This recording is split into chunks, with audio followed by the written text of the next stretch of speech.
साथियों सलाम नमस्ते सत श्री अकाल और जय भीम जोहार। साथियों राजनीति जो है दरअसल नित्य करवटें बदलती है।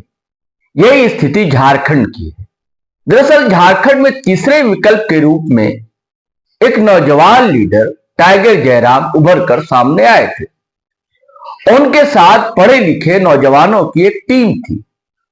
लेकिन उसके बाद क्या हुआ कि धीरे धीरे नाराजगी का एक सिलसिला सा चल पड़ा। कई जो पुराने संगी साथी थे उनके साथ छोड़ते गए।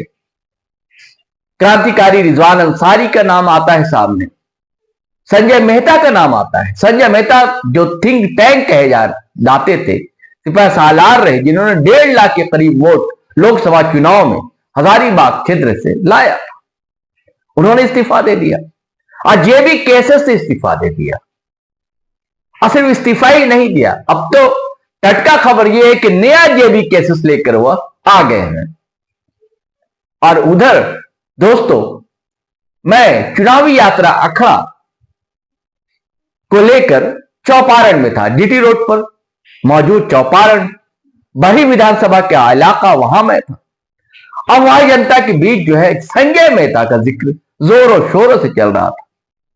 तो अब सवाल यह है कि क्या संजय मेहता चुनाव लड़ेंगे और क्या बरही से चुनाव लड़ेंगे या इस नए बैनर से ले कहीं और से चुनाव लड़ेंगे, और क्या क्या बातें साफ की उन्होंने, और नया मोर्चा खड़ा क्यों किया, ये सारी चीजें हम बताएंगे दोस्तों।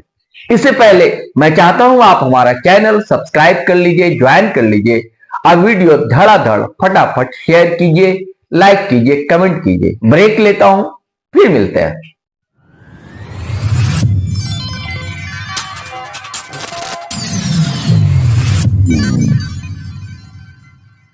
दोस्तों पहले अपन जान लेते हैं कि आखिर बरही का जिक्र हमने क्यों किया। दरअसल मैं चौपारण में था, आपको बताया, और हमारी वहां के सीनियर जर्नलिस्ट शंकर यादव से बात हो रही थी। सुनिए उन्होंने कहा क्या। पे एक और नया नेता भी उभर कर आया है झारखंड में, और सुनते हैं कि एक सभा यहाँ भी हुई थी, टाइगर जयराम महतो। तो क्या उसका कुछ असर इधर देखते हैं? जयराम महतो का ऐसा कुछ नहीं है, लेकिन संजय मेहता का है।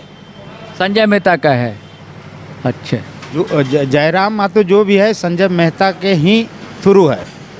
उसका जयराम महतो बहुत रेयर होगा, अगर होगा तो स्पष्ट रूप से दिखाई नहीं देता है। संजय मेहता तो अब इस्तीफा दे दिए जयराम की पार्टी से। हाँ, इस्तीफा तो दे दिए हैं, लेकिन उनका एगो अलग पहचान बड़ी विधानसभा बना, हजारीबाग लोकसभा में बना है, और बहुत काफ़ी लोकप्रिय भी है। आपको लगता है कि हो सकता है कि वो भी खड़े हो जाए इंडिपेंडेंट संजय मेहता? अभी तक तो वो नहीं ऐसा कोई बयान दिए हैं, लेकिन अगर वो आएंगे तो अलग रूप से आएंगे। अब साथियों, अब आते हैं नए जेबी केसेस पर। संजय मेहता से कल हमारे फोन पर बात हुई थी। मैंने सोचा कि वो बरही या हजारीबाग में मैं बात कर लूंगा, लेकिन वो कहे कि मैं तो रांची में हूं। और आज दरअसल उन्होंने प्रेस कॉन्फ्रेंस की, वो इसलिए रांची में थे, और घोषणा की, ऐलान किया नए संगठन का। उसका नाम भी जेबी केसेस। इसका कारण भी बताया उन्होंने, और उसका फुल फॉर्म भी बताया कि ये दरअसल है क्या। उसका कई बातें बताई, चुनाव क्यों लड़ेंगे, कहां से लड़ेंगे या नहीं लड़ेंगे, नहीं लड़ेंगे तो क्या कारण रहेगा, अगर उनके प्रत्याशी चुनाव लड़ेंगे तो उसके पीछे क्या कारण रहेगा, और क्या ये झारखंडियों की पार्टी होगी। दिक्कू कहा जाता है जो बाहरी लोग हैं, उनका भी कोई महत्व होगा। ये सारी चीजें साफ करने की कोशिशें की उन्होंने, और क्या कहा उन्होंने, चलिए प्रेस कॉन्फ्रेंस को सुनते हैं, फिर समझने की कोशिश करते हैं। आज इस बात का हम ऐलान करना चाहते हैं कि हम अपने तमाम झारखंडी वैसे नौजवानों के साथ जो अलग अलग देश के संस्थानों से पढ़ाई लिखाई करके आए हैं और झारखंड को कुछ देना चाहते हैं, झारखंड के लिए कुछ करना चाहते हैं, जैसे हमारे समक्ष अभिषेक जी बैठे हैं, इन्होंने दिल्ली यूनिवर्सिटी से अपनी पढ़ाई की, इस वक्त झारखंड की सेवा करना चाहते हैं। हमारे बीओची से पढ़े हुए रोहित जी हैं, हमारे समक्ष भुवनेश्वर यादव जी हैं, जो लगातार 20-25 सालों से सामाजिक कार्यकर्ता के तौर पर अपनी भूमिका को अदा कर रहे हैं। और वैसे तमाम साथी जो इस वक्त कैमरे में नहीं है, कैमरे के पीछे जो और भी कई साथी हैं, और जो इस संगठन के निर्माण की भूमिका में रहे हैं। संगठन के निर्माण की भूमिका में कहने का अर्थ यह है कि आज पूरे झारखंड के लोगों को ये मैं बताना चाहता हूं कि एक नए संगठन का ऐलान झारखंड की धरती में होने जा रहा है और ये संगठन झारखंड के मुद्दों को लेकर, झारखंड के नीतियों को लेकर, झारखंड के नियमों को लेकर, झारखंड के विकास को लेकर, झारखंड के विस्थापन को लेकर, झारखंड के पुनर्वास को लेकर और उन सभी बिंदुओं को लेकर जिन बिंदुओं की लड़ाई लगभग 3 सालों में, 2.5 सालों में हम लोगों ने लड़ी है और जो झारखंडी जनमानस के समक्ष हम लोगों ने रखा है, उन्हीं बिंदुओं को रखते हुए एक नए संगठन का ऐलान कर रहे हैं। और उस जो संगठन का नाम है उसका नाम भी आप लोगों के समक्ष ऐलान करना चाहते हैं। सेना समिति हमारे नए संगठन का नाम है और ये संगठन पूरे झारखंड में झारखंडी मुद्दों को लेकर काम करेगा और तमाम झारखंडी जनमानस को ये बताना चाहते हैं कि चूंकि झारखंड बचाने की एक क्रांति की शुरुआत तमाम साथियों ने की थी 24 दिसंबर 2021 की तारीख को, और उसके बाद अलग अलग घटनाक्रम, अलग अलग कहिए कि परिदृश्य बदलते रहे और उसके बाद हम लोगों ने एक राजनीतिक सफर भी तय किया, चुनाव भी लड़ा। लेकिन मुझे ये महसूस हुआ कि झारखंड को नीतियों के आधार पर समाधान देने की जरूरत है और इसलिए देश के तमाम बड़े संस्थाओं से कई ऐसे रिसर्च स्कॉलर, कई ऐसे हमारे साथी जो अलग अलग संस्थानों में पढ़ाई कर रहे हैं और झारखंड को कुछ देना चाहते हैं, उनके लिए हम लोगों ने झारखंड बचाओ क्रांति सेना समिति का गठन किया है।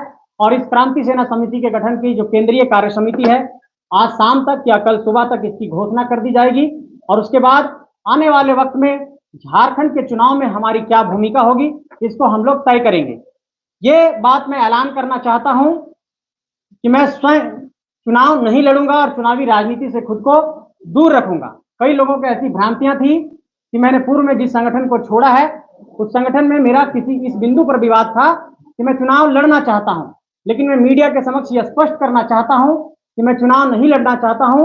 लेकिन अगर ऐसी कोई परिस्थितियां बनी कि झारखंड के वैसे नौजवान जो झारखंड को कुछ देना चाहते हैं और उन लोगों को अगर चुनावी राजनीति में लाने की जरूरत पड़ेगी तो ये संगठन इस तरीके का भी निर्णय लेगा। लेकिन फिलहाल इस संगठन की घोषणा के बाद हम एक सम्मेलन बुलाएंगे और सम्मेलन में इन सारे बिंदुओं पर हम लोग चर्चा और परिचर्चा करेंगे। इसका भी फॉर्म जी, इस संगठन का भी शॉर्ट फॉर्म JBKSS है और इसके पीछे इसकी वजह यह है क्योंकि इस शब्द के साथ, इस शॉर्ट फॉर्म के साथ झारखंडी जनमानस के समक्ष हम लोगों ने जिन बिंदुओं को पहुंचाया है और उन समान बिंदुओं को झारखंडी जनमानस तक लेकर के जाना है, क्योंकि ये मुझे महसूस हुआ है कि कुछ चीजें डीरेल हो रही हैं और वो मूल उद्देश्यों से भटकता हुआ प्रतीत हो रहा है, इसलिए इसकी आवश्यकता महसूस हो रही है और इस बात का विश्वास झारखंडी जनमानस को दिलाना चाहते हैं कि जो भी होगा बहुत ही शानदार होगा, बेहतर होगा और झारखंड की धरती के लिए एक बेहतर निर्णय यहाँ के नौजवान लेंगे। मैं आपको यह स्पष्ट करना चाहता हूं कि झारखंड बचाओ क्रांति सेना समिति एक रजिस्टर्ड ऑर्गेनाइजेशन है और पूर्व का जो ऑर्गेनाइजेशन है वो एक रजिस्टर्ड ऑर्गेनाइजेशन नहीं है। तो झारखंड बचाओ क्रांति सेना समिति लीगली एक पंजीकृत संस्था है, एक पंजीकृत संगठन है जिसका अपना वेबसाइट jbkssjharkhand.in है और उसके बाद झारखंडी जनमानस को हम लोग जोड़े हैं। विधानसभा चुनाव में JBK संजय मेहता वर्सेस जयराम में तो होगा क्या, आप लोग डालेंगे कैंडिडेट? झारखंड की जनता इसका फैसला करेगी, इसका मूल्यांकन करेगी कि क्या सही है और क्या गलत है। लेकिन मैं इस बात की वकालत करता हूं कि झारखंड को अगर समाधान का रास्ता देना है तो वो नीतियों के आधार पर ही होगा और नीतियों के आधार पर समाधान निकालने के लिए इस बात की जरूरत है कि ऐसे नौजवानों की फौज तैयार की जाए जो शिक्षित हैं, जो झारखंड के लिए कुछ ड्राफ्ट तैयार कर सकते हो, जो झारखंड के लिए कुछ नीतियां तैयार कर सकते हो या फिर वो चुनावी राजनीति में आकर के झारखंड को सुधार सकते हैं। इससे पहले जो JBK था उसमें क्या नीतियां नहीं थी, वो नीति बनाने लायक नहीं थे? मैंने ये महसूस किया कि वह पूरी तरीके से एक सिंडिकेट में तब्दील हो रहा है और पूरी तरीके से उद्देश्यों से भटक रहा है और जिसके कारण से मुझे ये आवश्यकता महसूस हुई कि झारखंड के लोगों को एक प्लेटफॉर्म की जरूरत है और इस प्लेटफॉर्म के लिए हम लोगों ने ये सफर की शुरुआत की। झारखंड के अंदर ब्यूरोक्रेसी के स्तर पर और राजनीति के स्तर पर एक ऐसा सिंडिकेट, एक ऐसा गिरोह काम कर रहा है जो झारखंड में झारखंडी लोगों का कल्याण नहीं चाहता है। इसका एक स्पष्ट उदाहरण मैं देना चाहता हूं कि झारखंड के लिए जब भी कोई नीतियां बन रही हैं तो वो नीतियां बार बार फंस जा रही हैं। जैसे अगर झारखंड की स्थानीय नीति बनी, राज्यपाल महोदय ने उसको रिजेक्ट किया। झारखंड के लिए OBC ST SC EWS reservation का विधेयक बना 77% का, उसको रिजेक्ट कर दिया गया। सरना धर्म कोड पर कोई चर्चा परिचर्चा नहीं हुई। 9वीं अनुसूची में स्थानीय नीति को शामिल करना था, इस पर भी कोई बात सामने नहीं आई। इससे यह स्पष्ट होता है कि नौकरशाही के स्तर पर और राजनीति के स्तर पर झारखंड में एक ऐसा सिंडिकेट, एक ऐसा कॉकस है जो झारखंड को बर्बाद करना चाहता है। उन्हीं से हम झारखंड को बचाना चाहते हैं कि अगले कुछ दिनों में झारखंडी जनमानस को यह संदेश चला जाएगा कि असल में काम कहां हो रहा है। हम पूरा ड्राफ्ट लेकर के आ रहे हैं जनता के बीच में। हमारे पास क्या समाधान का रास्ता होगा, कैसे हम क्या करेंगे, पूरा ड्राफ्ट और मैनिफेस्टो हम लेकर के आ रहे हैं। जनता से पूछेंगे कि क्या करना चाहिए। अगर जनता कहेगी कि हम कुछ चुनावी राजनीति में किसी को लड़ाएं तो उस पर हम लोग निर्णय भी लेंगे। जो हमारे साथ जुड़ना चाहते हैं उनका स्वागत है। मित्र हमारे तमाम झारखंडी जनमानस हैं और हर एक झारखंडी जनमानस का इस परिवार में स्वागत है। इस बात का हम ऐलान करना चाहते हैं। खुद अगर इसमें आना चाहें तो आप ले लेंगे? नहीं, फिर मेरा एक सवाल होगा कि जिन सुझावों को हमने दिया था क्या उस पर वो अमल करते हैं, क्या उस पर वो बात करते हैं? तो बात हो सकती है, लेकिन फिलहाल जी यहाँ निःशुल्क है। मैंने तो कहा मेंबरशिप निःशुल्क है। आप अभी तुरंत बन सकते हैं। JBK से झारखंड.in टाइप करिए, गूगल पर जाइए, मेंबरशिप बन जाइए। भारतीय संविधान की मूल भावना में हम लोग आस्था रखते हैं और भारतीय संविधान की जो मूल भावना है उसी के साथ हम लोग काम करेंगे। अंबेडकर और बिरसा दोनों का समन्वय बनाएंगे। बिरसा ने क्रांति की बात की, हम लोगों ने बिरसा मुंडा को अपना आदर्श माना है और अंबेडकर के समानता की आइडियोलॉजी के साथ हम लोग आगे बढ़ेंगे।